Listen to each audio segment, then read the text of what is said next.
Hey guys, this is Mike with Open It and Play. I'm here to do a video as promised.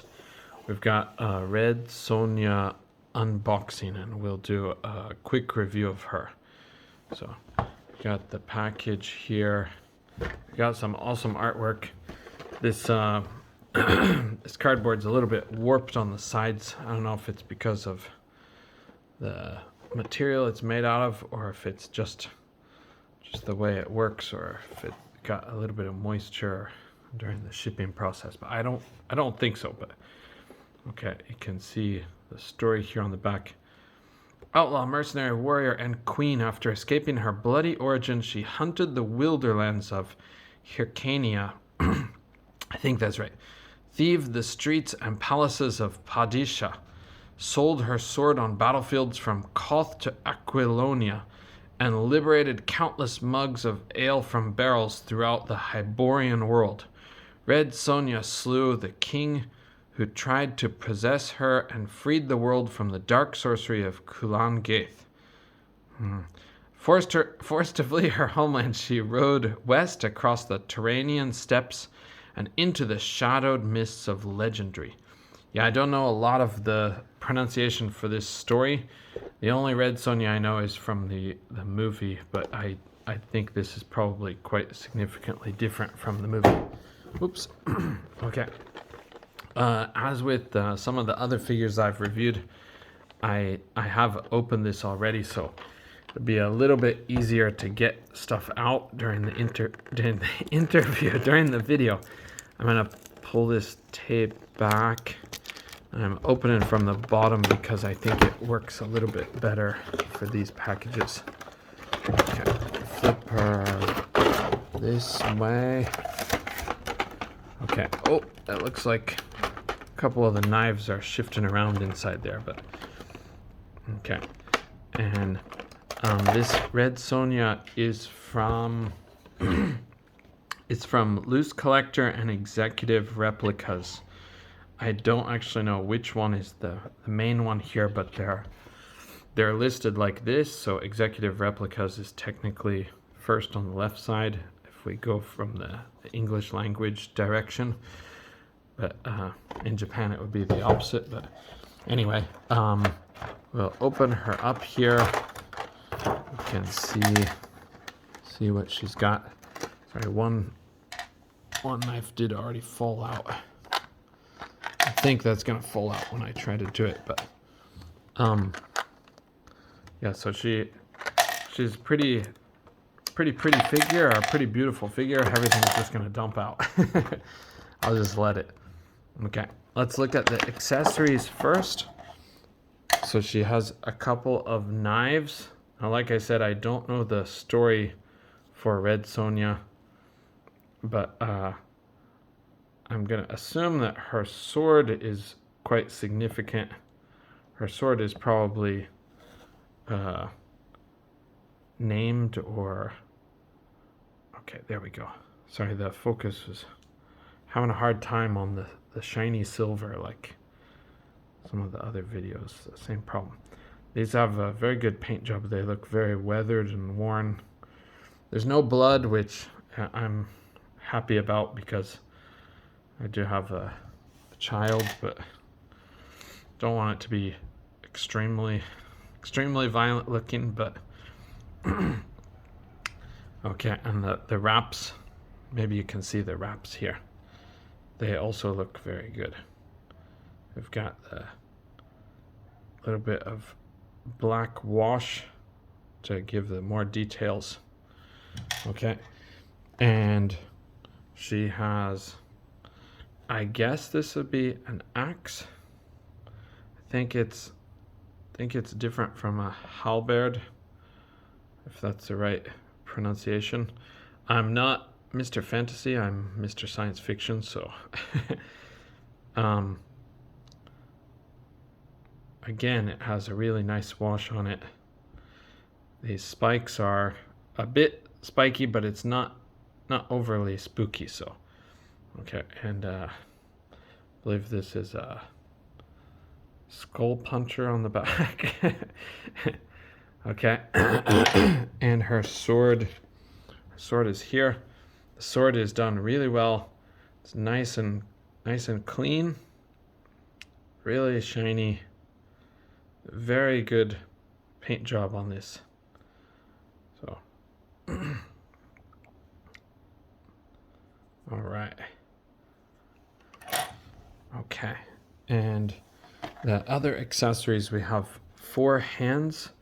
So we have two more like open hands.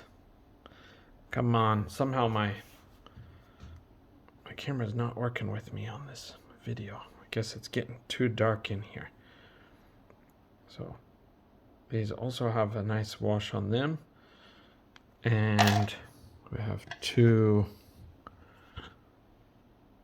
gripping hands for holding the weapons.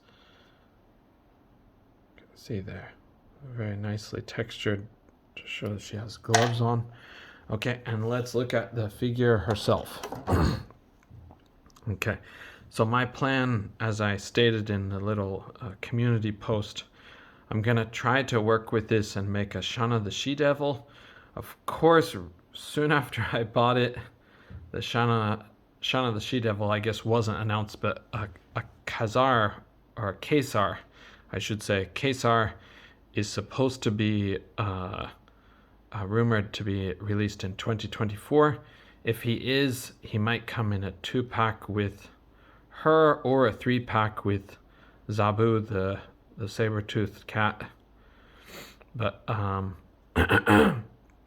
this lady is really good looking, and I thought she would be a good choice for Shanna the She-Devil.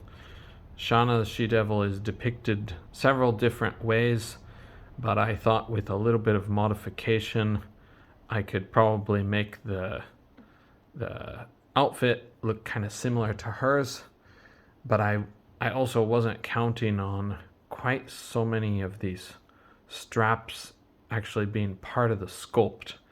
I thought these straps were like actually separate, but then again, I didn't have executive replica figures or loose collector figures until I ordered this one, and just a moment, Vampirella. So Vampirella, I have a plan to make a Scarlet Witch figure with that, a Forceworks version of the Scarlet Witch. I don't know how it will come out, but I'm a little more optimistic about it. So, but with this figure, one thing I did notice is this joint is kind of stuck. I've heated it up by putting it on my hot carpet, and it seems to be better now. So before it was really stuck, it wasn't moving at all, but it looks like the heat has helped. So we'll go through the articulation, so I quit blabbing. The neck is on a double bull peg. I don't know if you can see in there, but she has a peg in the top and a peg in the neck, so she has very good posability. But the problem with this hair, the large hair, she can't look up. So, but she can look down very well, like probably more than most people would need. But she can't twist her head fully around, probably because it's pushing it with the hair. But you might be able to do it if you work with it. But okay, and she's got bicep swivel. Whoops, a ball joint here. Sorry, bicep swivel is here, and she has the 360 at the shoulder. That's the ball joint. I'm sorry, I'm screwing everything up. And her elbow is single jointed, but it gets just about 90, maybe slightly over 90. Her wrists are articulated similar to Marvel Legends style, and of course these can pop out to hold the weapons. I did show these before, but the ones for holding the weapons do have the vertical style, so that should work better for your sword wielding hands. Okay, and then these are just fists that come on the character. Okay, and her chest, she's got the bowl joint here. You can go all the way around. Sorry, that's not on the camera. Okay, and plenty of flexibility here. I think they did a really good job with that. She doesn't have a twist at the waist, so that does kind of stink, but she's got this kind of soft plastic, very nicely painted metallic armor loincloth, I guess you would say. But it is pretty flexible, especially if it's in a warmer weather than this room. But she has pretty good range. It's not quite the splits, but you can see it's relatively good. So she can kick up pretty high. She can't really kick back much, but she's got the swivel at the thigh. She has double jointed knees. They're a little bit stiff on the top, but they do work pretty well. Okay, and she has she has pretty stiff joints here. I'm not gonna force it because it is already getting cool after I took it off the hot carpet, but she does have ankle pivot, and this will move up and down, but that's about as far up as you can get. I'm sorry, my camera is not focusing. This is maybe gonna have to be redone. But okay, about that far back. You might be able to make it further back, but I'm a bit, a little bit further back. There. Okay, that's about the max. All right, and the ankle pivot is very good. It's substantial. It's gonna work for a lot of poses. I've heard that these executive replica or loose collector figures are a bit breakable. I thought that the sculpt was really well done.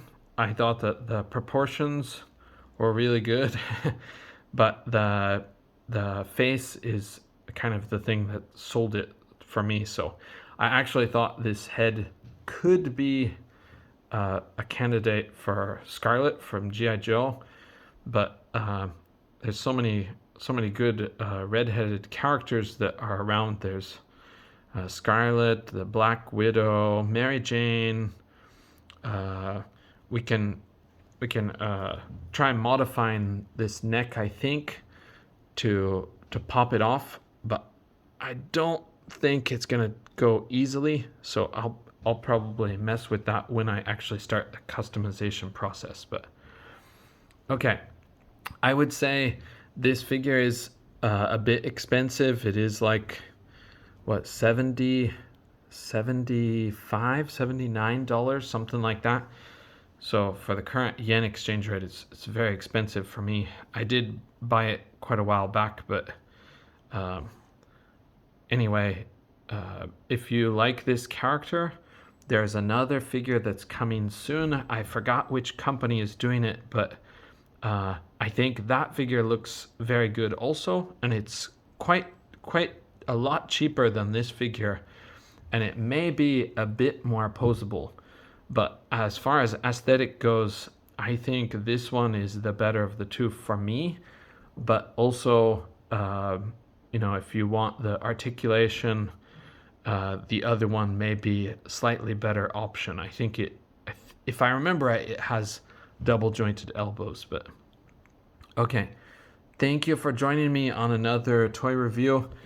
I'll try to post this tonight when I go home from work, once I get the internet Wi-Fi.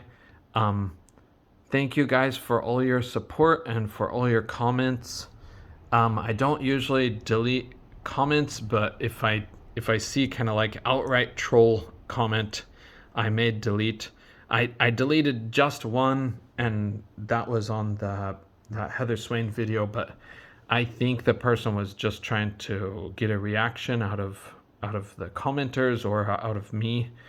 But I'd rather not have that thing on my channel, so I just take it away. So, but I'm all for free speech, but if it's just completely obviously trolling, it's probably gonna go away. So okay, Thank you guys for tuning in. Okay, that's it for this review. Bye.